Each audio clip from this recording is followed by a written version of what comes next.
للہ رب العالمین والعاقبۃ للمتقین والصلاة والسلام علی اشرف الانبیاء والمرسلین سیدنا وسندنا ونبینا ورسولنا وحبیبنا محمد افضل الانبیاء والمرسلین وعلى آلہ الطیبین الطاہرین وعلى اصحابہ اجمعین. فقد قال اللہ تبارک وتعالی فی کلامہ المجید والفرقان الحمید وَأَمَّا بِنِعْمَةِ رَبِّكَ فَحَدِّثْ. صدق اللہ مولانا العظیم ولقنا بقوله تعالی فی کلامہ المجید والفرقان الحمید. ان اللہ وملائکتہ یصلون علی النبی یا ایہا الذین آمنوا صلوا علیہ وسلموا تسلیما. اللہم صل علی سیدنا ومولانا محمد وعلی آل سیدنا ومولانا محمد وبارک وسلم.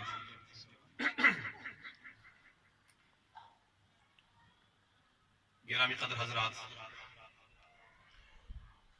برادران اسلام،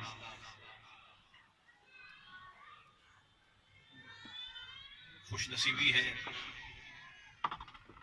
اللہ تعالیٰ نے ہم جیسے حقیر لوگوں کو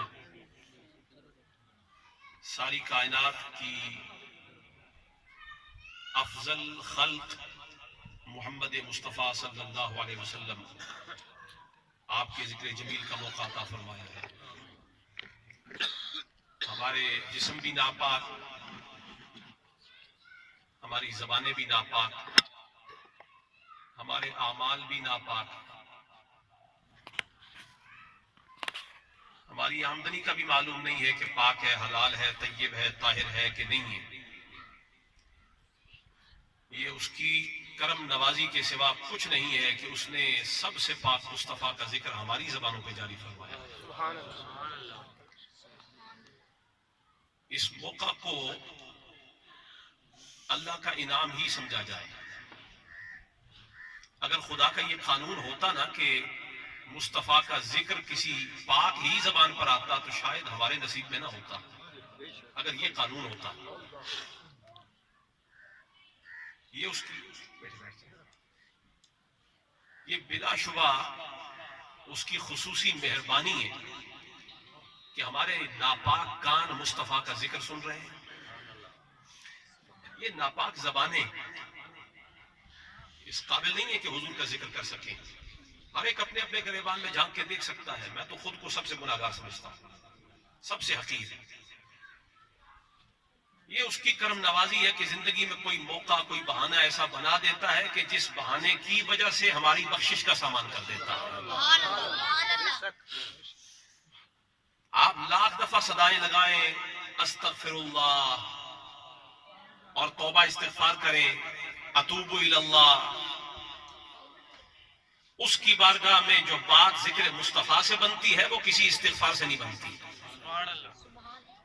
اور یہ ثابت ہے حضرت آدم علیہ السلام کے عمل سے. حضرت سیدنا آدم علیہ السلام وہ ابو البشر ہیں. یہ ہماری جسارت نہیں کہ ہم کہہ سکیں کہ آدم علیہ السلام سے خطا ہوئی یا لغزش ہوئی یا کوئی ایسی نہیں. آدم علیہ السلام سے وہی عمل ہوا جو خدا نے ان کے پیدا ہونے سے پہلے لکھا ہوا تھا. اسے حد سے زیادہ بھول کہا جا سکتا ہے، خطا نہیں. آج کل بہت سارے لوگ ہیں جو کہتے ہیں نبی بھی خطائیں کرتے ہیں. نبی خطائیں کرتے ہیں تو قرآن صحیح کیسے ہو گیا؟ وہ خطا نہیں ہے، اسے بھول سے تعبیر کیا جائے، اسے تقدیر الہی سمجھا جائے. حضرت موسیٰ علیہ السلام اور حضرت آدم علیہ السلام کے درمیان گفتگو ہوئی معراج کے موقع پر. حضرت موسیٰ علیہ السلام توجہ فرمائے، حضرت موسیٰ علیہ السلام نے، جتنے حضرات بیٹھے ہیں ذرا تسلی سے سن لیں، مجھے کسی پیسے کی ضرورت نہیں ہے، تسلی سے بیٹھے. اگر آپ تک میرا پیغام پہنچ جاتا ہے تو یہ پیسوں سے بہت اوپر کی بات ہے. موسیٰ علیہ السلام نے حضرت آدم علیہ السلام سے یہ کہا کہ ہم تو جنت میں تھے، آپ نے ہمیں نکلوایا ہے. آپ درخت کے پاس نہ جاتے تو ہم آج بھی جنت میں ہوتے. موسیٰ علیہ السلام نے فرمایا، آدم علیہ السلام نے فرمایا، موسیٰ وہ جو تورات اللہ نے تیرے اوپر نازل کی ہے تو نے اس میں پڑھا نہیں؟ کہ اللہ نے میری تخلیق سے بھی 40 سال پہلے لکھ دیا تھا کہ آدم درخت کے پاس جائے گا. ابھی تم میری تخلیق بھی نہیں ہوئی, پیدائش نہیں, تخلیق بھی نہیں ہوئی, مجھے بنایا بھی نہیں گیا, میرے قالب بشریت میں ابھی روح کو بھی نہیں ڈالا گیا تھا, رب نے پہلے ہی لکھ دیا کہ آدم یہ کام کرے گا. کیوں؟ فرمایا وہ وَإِذْ قَالَ رَبُّكَ لِلْمَلَائِكَةِ إِنِّي جَاعِلٌ فِي الْأَرْضِ خلیفہ. اللہ نے فرما دیا فرشتوں سے میں تو زمین میں خلیفہ بنانے والا ہوں. تو اللہ نے تو پہلے ہی فیصلہ کر دیا تھا کہ ہم نے آدم کو, انسان کو بنا کر رکھنا ہی زمین میں ہے, تو زمین میں جنت میں اتارا ہے, زمین میں لانے کا بھی تو کوئی بہانہ ہونا چاہیے نا. تو لہذا خدا نے رکھ دیا تھا, میری تقدیر میں لکھ دیا تھا کہ یہ کام ہوگا. لہذا آپ حضرات بڑے سمجھدار ہیں. اسے آدم علیہ السلام کی خطا نہیں کہنا. آدم علیہ السلام کی خطا, بولی آدم علیہ السلام کی خطا. لیکن جو بھی ہوا پھر اس پر بھی اللہ کے نبی نے تقریباً 350 سال حضرت سیدنا آدم علیہ السلام اللہ کی بارگاہ میں توبہ کرتے رہے. یہ مقام نبی ہے کہ خطا نہ ہو, فقط بھول ہو, اور بھول بھی ایسی کہ جسے اللہ نے پہلے لکھ دیا ہو. اللہ نے لکھا ہے, نبی پھر بھی 350 سال توبہ کر رہا ہے. ثابت یہ ہوتا ہے یہ مقام نبی ہے کہ فیصلہ خدا کا ہو پھر بھی رب کی طرف نبی ہی چل کے جا رہا. اسے پھر بھی خطا کہو گے, نبی کی خطا نہیں ہوتی. جن لوگوں کو یہ وہم ہو گیا اور گمراہی لاحق ہو گئی کہ نبی خطائیں کرتے ہیں, اگر ان سے یہ پوچھ لیا جائے جو خطائیں کرتے ہیں ان پر جو کلام نازل ہوا ہے وہ خطا سے پاک کیسے ہو گیا؟ نبی خطا نہیں کرتے. خطا کرنا ہم جیسوں کا کام ہے, یہ ہم جیسوں کا کام ہے. ذرا سارے حضرات مل کے بولے اللہ کے نبی خطاؤں سے پاک ہے, اللہ کے نبی خطاؤں سے پاک ہے. لیکن وہ نبی بھی نام مصطفیٰ کا لیتے ہیں اور 350 سال اللہ کی بارگاہ میں توبہ کی, قبول نہیں ہوئی. اور تفسیر در منصور کے اندر لکھا ہوا ہے وَعَلَّمَ آدَمَ الْأَسْمَاءَ كُلَّهَا, باوجود اس کے کہ اللہ نے حضرت آدم علیہ السلام کو سارے اسماء سکھائے ہوئے تھے, اس کے باوجود بھی 300 سال 350 سال توبہ قبول نہ ہوئی. بیٹے بیٹھ جائیں, بیٹھ جائیں بیٹے. 350 سال اللہ کے نام سارے آتے تھے آدم علیہ السلام, لیکن اللہ کی بھی مرضی یہ تھی کہ نام کسی ایسے کا لے گا کہ ہم 350 سال سے جو کام پینڈنگ میں پڑا ہوا ہو, جو کام ڈیلے میں ہو, جو کام معطل ہوا ہو, تاخیر کا شکار مؤخر ہو جائے, کوئی ایسا ہے جس کا نام آتے ہوئے 350 سال کے کام ہو جاتے ہیں.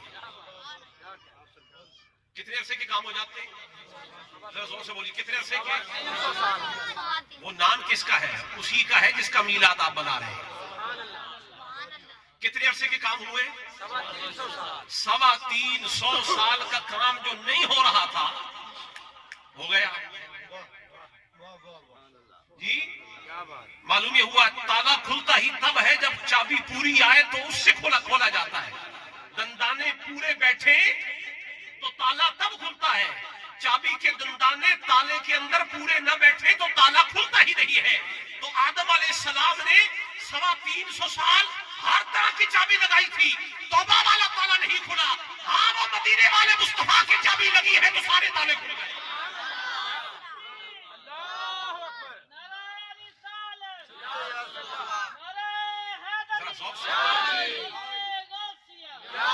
دیکھیں آپ بھی کوئی اور کام تو نہیں کر رہے نا, وہی کام کر رہے ہیں جو حضرت آدم نے کیا ہے. اچھا پھر بھی جو اب زندگی میں حضور کا نام نہ لے, توجہ فرمائیں, جیڑا آدمی زندگی چ حضور کا نام نہ لے اور اگر کوئی حضور کا نام لینا شروع کر دے, اور جیسے ہم میلاد کے مہینے میں کرتے بہت نام لیتے, صبح شام حضور کا ذکر ہوتا ہے, ہم تو ذکر کر کے سکون پاتے ہیں, چین پاتے ہیں, آرام پاتے ہیں, مزہ آتا ہے. کئیوں کو مروڑ پڑتے ہیں, کئیوں کو کیڑے کاٹتے ہیں, ہم تو بڑا چین اور سکھ پاتے ہیں. وہ چین سارا سال نہیں آتا جو چین میلاد کے مہینے میں آتا ہے. آتا کہ نہیں آتا؟ حضرت مولا علی سے کسی نے پوچھا نا وہ ہجرت کی رات جو بستر پہ آپ کو سلایا گیا تھا وہ رات کیسی گزری؟ کہا اتنا چین تو کبھی کسی بستر پہ نہیں آیا جتنا اس دن آیا ہے جس دن قتل ہو جانے والے بستر پہ مصطفیٰ نے سلایا ہے. یقینی تھا کہ تلوار چلے گی اور جان چلی جائے گی. وہ بستر جس پہ موت یقینی ہے, علی المرتضیٰ کو بڑے چین کی نیند آئی. مولا علی بڑے آرام سے سو رہے ہیں. پوچھا کہ اس دن آپ کو اتنے چین سے نیند کیوں آئی؟ جہاں بندے کو یقینی ہو کہ موت آنی ہے وہاں تو آرام کی نیند نہیں آتی، آپ کو نیند کیسے آئی؟ کہا مجھے میرے مصطفیٰ کا ایک جملہ پکا ازبر ہو گیا. حضور نے فرمایا تھا علی صبح جب ہو جائے نا تو امانتیں دے کے مدینے آ جانا. مجھے مصطفیٰ پہ اتنا یقین ہے کہ حضور نے جب کہہ دیا امانتیں دے کے آ جانا، کسی اور دن موت آئے تو آئے، جب آقا نے کہہ دیا ہے آ جانا موت نہیں آ سکتی.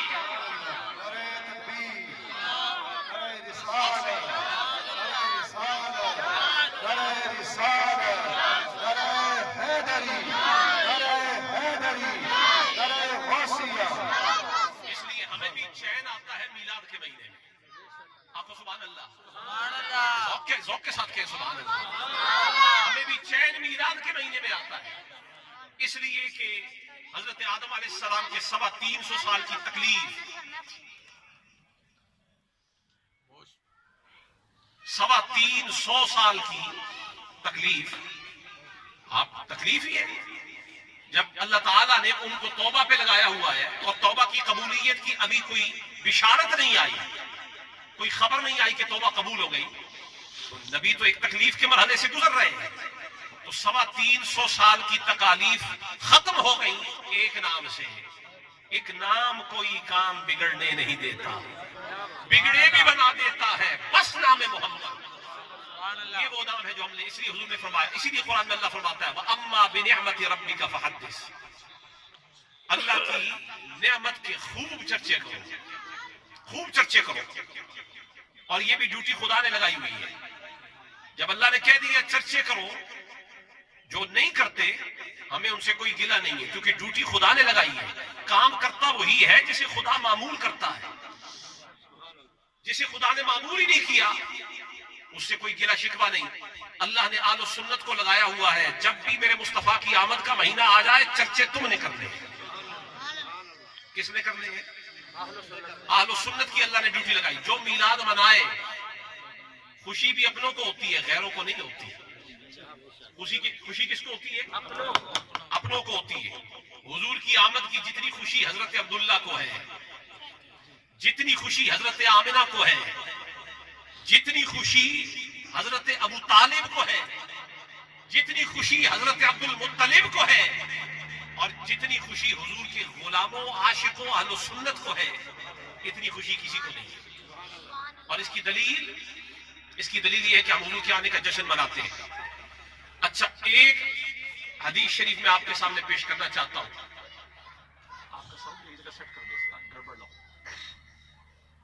یہ جو میلاد کی خوشی ہے یہ کوئی نویکلا کام نہیں ہے، کوئی نیا کام نہیں ہے جو ہم کر رہے ہیں. یہ کام حضور کے صحابہ نے بھی کیا ہے. یہ حضور کی آمد کی خوشی منانا، یہ کام حضور کے صحابہ نے بھی کیا ہے. اور بہت سارے لوگ آپ حضرات سے یہ کہتے ہیں جی کہ یہ سنی جو میلاد کی محفل سجاتے ہیں یہ کوئی نیا کام شروع کر دیا انہوں نے، ایسی محفل تو حضور کے زمانے میں کوئی نہیں ہوئی. تو میں کہتا ہوں اگر دلیل پیش کر دیں، حضور کے میلاد کا ذکر ہوا ہے، بڑی محفل میں ہوا ہے، حضور کی صدارت میں ہوا ہے، تو پھر کیسا محفل کے طور پہ ہوا ہے. اور یہ تاریخ مدینہ دمشق کے اندر یہ روایت موجود ہے کہ حضور جب غزوہ تبوک میں تشریف لے گئے نا، اور 30,000 کا لشکر سرکار کے ساتھ، کتنا؟ 30,000 کا. اور یہ 30,000 جو حضور کے زمانے میں کلمہ پڑھنے والے حضور کے ساتھ ہیں، یہ تابعین نہیں ہیں، یہ سب صحابہ ہیں. کون ہے؟ 30,000 صحابہ غزوہ تبوک میں حضور کی سربراہی میں جب گئے، لڑائی نہیں ہوئی، عیسائی ڈر گئے، اپنے علاقے سے باہر ہی نہیں نکلے. انہوں نے جزیہ دینے پہ آمادگی کر لی کہ جو حکم حضور کا ہوگا ہم وہ پورا کریں گے، ہمیں نہ چھیڑا جائے، ہم اپنے دین پہ رہتے ہیں، لیکن جو خراج دینا ہے، جو جزیہ دینا ہے وہ ہم دے دیں گے. یہ فتح ہو گئی. اب یہ لشکر بغیر لڑے ہوئے فتح یاب ہو کے جب واپس آیا تو ایک مقام پر جب پڑاؤ ڈالا نا، تو وہاں حضور کے چچا حضرت عباس کے ذہن میں پتہ نہیں کیا خیال آیا. آگے بڑھے اور آگے بڑھ کے کہا یا رسول اللہ، ہے چچا حضور بتیجے کہا یا رسول اللہ دل کرتا ہے آپ کی نعت پڑھوں. حضور بیٹھے ہیں, حضرت عباس نعت خان بن کے کھڑے ہو گئے. ہمارے یہاں تو نعت خانوں کی کوئی وقت نہیں ہے, ہم تو کہتے بزنس مین آیا ہے, پیشہ ور آیا ہے, یہ پیسے کمائے گا, جیسے ہی جیب میں پیسے پورے ہوں گے السلام علیکم اگلی محفل پہ جانا ہے. ہمارے یہاں تو ایسے ہی ہے. ان کچھ بھی کریں, ان کی کچھ نہ کچھ تعظیم ضرور کیا کریں. یہ کام وہ ہے جو حضور کے زمانے میں صحابہ کرام خود کرتے رہے. آپ ان کے اس عمل کو نہ دیکھیں کہ یہ نکل جائیں گے فوراً, اتنا ہی دیکھیں کہ اس کے منہ پہ نام کس کا آ رہا ہے. اس لیے کبھی کبھی بزرگ یہ بھی کہتے ہیں کوئی آدمی جھوٹا سید بن کے بھی آپ کے پاس آ جائے. آج کل تو بہت سارے پتہ نہیں کیا حضور کی حدیث تو آتی ہو, آپ اگر کسی کنویں پہ چلی گئے, کنواں خالی ہو تو آپ کی پیاس بجھے گی؟ بولے آپ مرشد پکڑتے کس کام کے لیے؟ کہ ہمیں اللہ رسول کی پہچان کروائے گا, خدا سے ملائے گا, جس نے خود ساری زندگی نہ قرآن پڑھا ہو نہ حدیث پڑھی ہو. بولے تو 5 منٹ انہیں ممبر پہ کھڑا کر کے بیان تو کروا لیا کرے, کبھی لباس کی وجہ سے تعظیم نہ کرے. ہاں نسب مصطفیٰ کی وجہ سے تعظیم لازم ہے. ہم تو حضور کے جوڑوں کا بھی ادب کرتے ہیں. تو اس لیے حضرت عباس نعت خان بن کے کھڑے ہوئے. کیا بن کے کھڑے ہوئے؟ نعت خان. اور انہوں نے چند اشعار پڑھے حضور کی بارگاہ میں. فرمایا وانت لما ولدت اشرقت الارض, اے مصطفیٰ آپ جب پیدا ہوئے تھے نا, وانت لما ولدت اشرقت الارض, آپ جب پیدا ہوئے تھے ساری زمین چمک اٹھی تھی, زمین روشن ہو گئی تھی. یہ میلاد کے مہینے میں ہم جو قمقمے لگاتے ہیں نا گھروں پہ, رات اندھیری ہوتی ہے, دن کو تو خدا نے سورج والا قمقمہ لگایا ہوا ہے نا بڑا, دن کو تو اللہ نے سورج کو چمکایا ہے. یہ بھی صدقہ میلاد کا ہے, اور یہ صرف ربیع الاول میں نہیں چمکتا, 12 مہینے چمکتا ہے. تو خدا نے میلاد مصطفیٰ کے صدقے بڑا قمقمہ تو 12 مہینے لگایا ہوا ہے. اب جب رات ہو جاتی ہے تو ہم معلوم سنت رات کو قمقمے لگا کر سنت خدا ادا کر رہے ہیں. وہ 12 مہینے میلاد کا تحفہ دیتا ہے, ہم میلاد کے مہینے میں راتوں کو بھی دن بنا دیتے ہیں. ٹھیک ہے.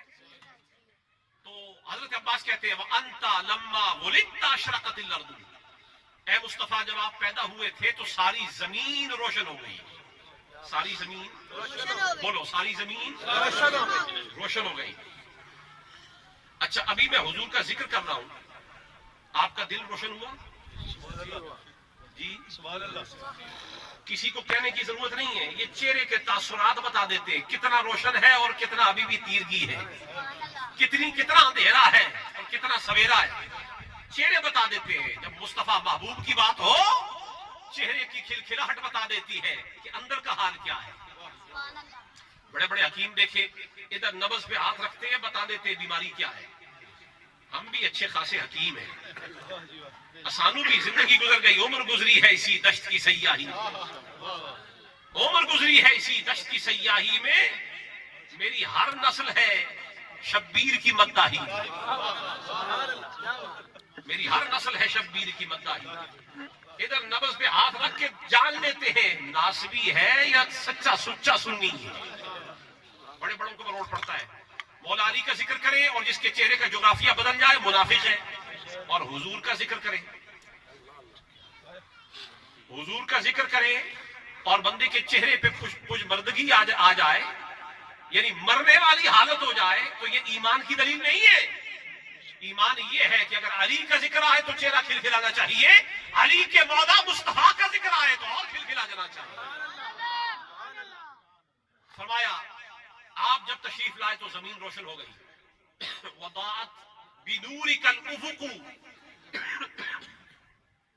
اور آپ کے آنے کی وجہ سے یہ جو آسمان کے کنارے ہیں نا, زمین اور آسمان کا جہاں ملاپ ہوتا ہے, دور سے آپ دیکھیں, حقیقی نہیں, یہ تو اللہ نے فصل رکھی ہے, فاصلہ رکھا ہے, کہاں زمین اور کہاں آسمان کے کناروں کا ملاپ, کوئی ملاپ نہیں. دور سے اگر آپ دیکھیں تو آپ کو افق کے کنارے زمین کو چھوتے ہوئے جو محسوس ہوتے ہیں, آسمان کے کنارے, اسے افق کہتے ہیں. اسے کیا کہتے ہیں؟ افق. بات ختم ہو گئی. فرمایا صرف زمین ہی روشن نہیں ہوئی, وضاعت بنورک الافق, زمین کے گرد و پیش آسمان کے کنارے بھی آمد مصطفیٰ سے روشن ہو گئے، میلاد مصطفیٰ کی برکت سے۔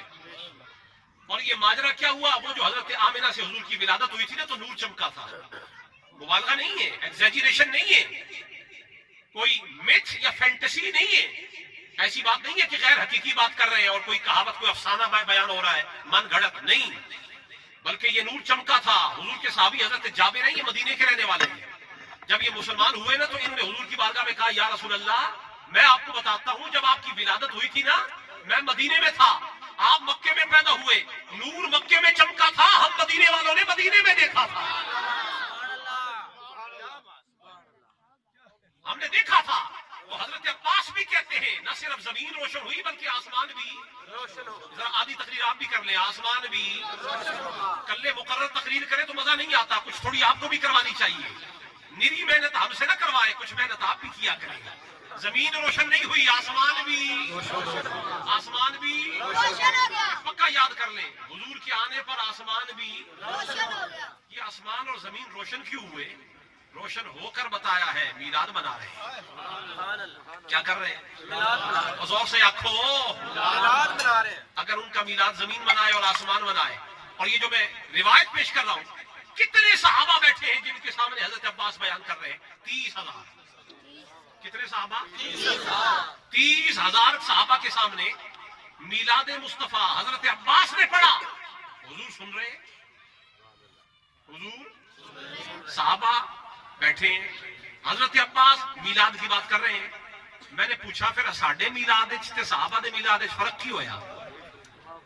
بندے بیٹھتے، خطیب بیان کرتا ہے، ہاں یہ ضرور ہے کہ حضور بنفس نفیس جیسے بیٹھ کے سن رہے تھے وہاں، اگر یہاں نہ بھی ہو تو کیا ہوا؟ ہمارا ایمان ہے، ہم یہاں سے کہیں وہ مدینے سنے، ہم یہاں سے کہیں وہ مدینے سنے، ہمارا ایمان ہے۔ ہم جہاں بھی میلاد بیان کرتے ہیں، حضور سماعت فرماتے ہیں، حضور ذوق سے آکھیں، حضور سنتے ہیں۔